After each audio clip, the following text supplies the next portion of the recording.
Hello, welcome back to Time Motivation. Today we discuss the flight test preparation for the private pilot flight test and the commercial pilot flight test. But our main focus, of course, is going to be the PPL. Now, if you're training towards a private pilot's license, you do know that after the cross countries or before the cross countries, you have the written exam preparations, and after that, there is an oral portion of the flight test in which you sit with an examiner for an hour or 2 hours, and they will just be firing questions, of course, for the 2 hour period. And if that is passed, then you move to the flight portion of the private pilot flight test. So today what I want to discuss is the preparation for that oral exams. In the studios I have Vidi Bahud, who is a student at Toronto Airways. Vidi, would you like to introduce yourself? Thank you so much for the introduction. Hi, this is Vidi Bahut. I'm a student at Toronto Airways, currently working towards my PPL and the pre-flight test preps. Vidi has been preparing for the private pilot flight test. I became aware of her preparation because she's been stopping pretty much anyone that will answer her questions. And I happen to be an instructor at Toronto Airways, the same flight school. So what we plan bringing for you in this video and the ones to come is how do we prepare for this oral preparation? What are some of the materials that you need to bring? What are the reading materials and the preparation materials? Vidi, I'd like to ask you, what reading materials have you read so far and what have you prepared in preparation for the private pilot flight test? So I started with my flight test guide, and then I went towards my flight test notes, and I went through the POH, sticky tabbed like the important pages that I needed for my exam, and I have my cool binder over here. Now, as you can see, Vidi prepared a binder where she put all of the information that she requires for the oral exams.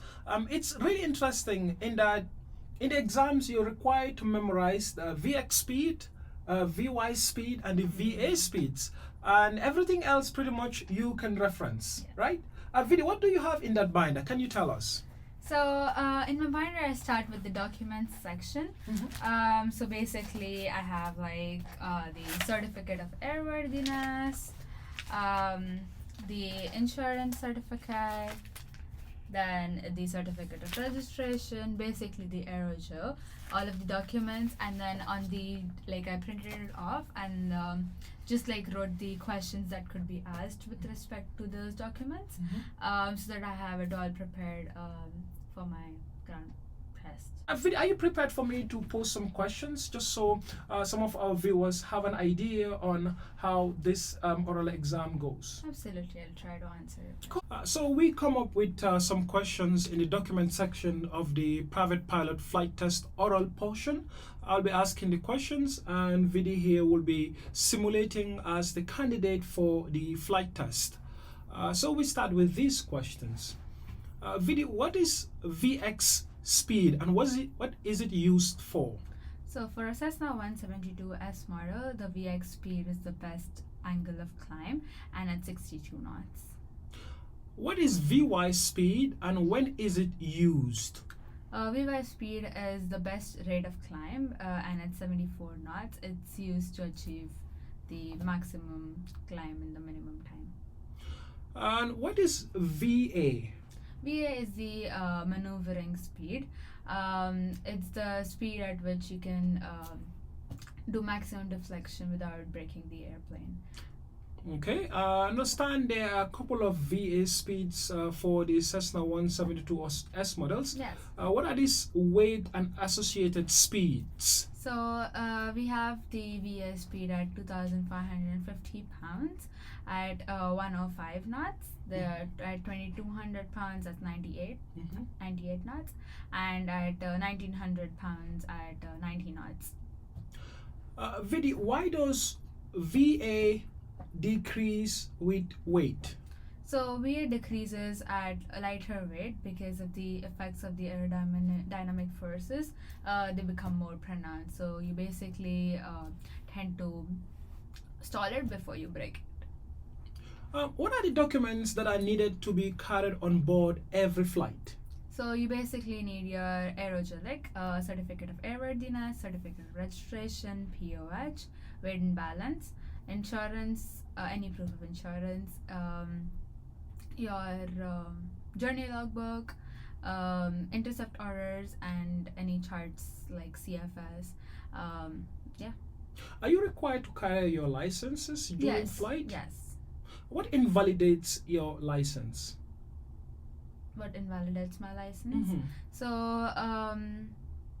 if I don't have my medical with me, that would like if my medical is already expired, that would invalidate my license. And yeah, if I haven't flown for a period of time, that would invalidate my license. Vidi, what category of medical do you need for the private pilot license, and what is the validity of that medical category? So you need a class 3 medical, and it's valid for 60 calendar months. Mm-hmm. And how do you determine that an aircraft is airworthy? So basically, you check your documents such as your journey logbook, Mhm. see if there's any snags in it, and if there are snags, they're deferred by the maintenance. You also look for the periodic checks like the compass swing and all that has been done. You compare the air time with the next inspection time that you have left on the plane, and yeah. What is the difference between airtime and flight time? So airtime is basically your takeoff time to your touchdown time, and your flight time. Mm-hmm. And a flight time is wheel stop to wheel stop, wheel start to wheel stop. So if there is a snag in the journey log, in the defect section of the journey log, what has to happen before this plane is flown again? So it has to be seen by the maintenance and worked on it, and then signed off by them before we can fly it again. Or if it's something that's not required for day VFR, it's a light that it's not required, so the maintenance would just like defer it, and then you can take it flying.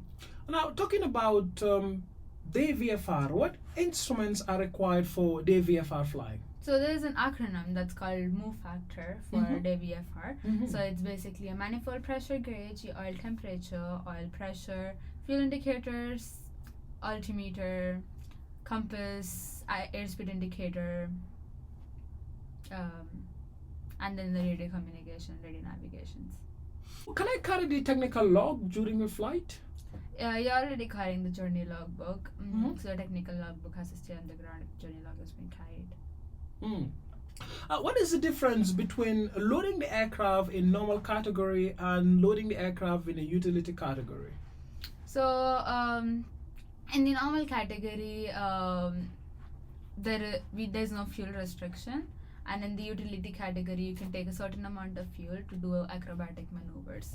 So that's basically 2,200 pounds in our type. In a Cessna 172 S model. Now, assuming I pass this flight test and I have my pilot's license, what do I have to do to stay current and exercise the privileges of this license?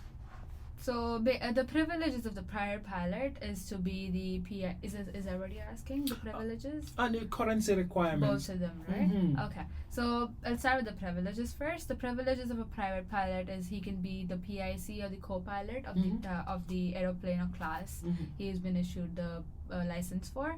He can be the PIC of an ultralight aeroplane. He can be a PIC or the co-pilot of any aircraft for the sole purpose of flight training, Mhm. conducted under direct supervision of a flight instructor, Mhm. and no passenger on board. Mhm. And in case of a flight test, conducted with no passenger on board again. And what are the currency requirements for a licensed private pilot? So every 6 months, to carry passengers, you need to do 5 takeoffs and 5 landings. The same thing for night, 5 takeoffs and 5 landings. Every 2 years, you have to do one of the following: is you complete the flight review with a flight instructor. Mhm. You attend Transport Canada Aviation Seminar. You do a TC approved recurrent training program. Mhm. You do a self-paced program. Mhm. Complete request for the issue of the permit, rating, or renewal. Mhm. And every 5 years, you must fly as a PIC or co-pilot. Complete the review with the instructor or pass the student pilot permit or PPL. So as an instructor of Toronto Airways, if I organize a seminar and then invite some pilots to attend the seminar, Mm-hmm. will this qualify as part of the 2-year requirement as attending a safety seminar? It has to be TC approved. It has to be TC approved. Well, Vidi Bahu, thank you very much for answering some of the questions. We'll be back with more questions on the oral preparation. Vidi, do you have anything to say regarding how you felt answering those questions? So nervous. Yeah, feeling nervous is it's part of it because this is the first time you're doing such an evaluation on your skill set and on your knowledge as well, so that nervous feeling is part of it. And I find that in big part managing how you feel is a big part of the preparation. I find for most students before these exams they're so nervous that they can't even get sleep, but it's a good encouragement to get good sleep, eat, and then show up. I remember one of the times an instructor I used to have told me that if your flight test is tomorrow and you feel the need to study all day today, you probably are not ready for that flight test. What that means to say is you have to be ready such that if tomorrow is your flight test, you spend the day today eating good and resting up, right? And when you're given your route, then you can get on it, but easy, yeah? All right, guys, thank you for watching this. We'll be back with more. Stay tuned. Peace out.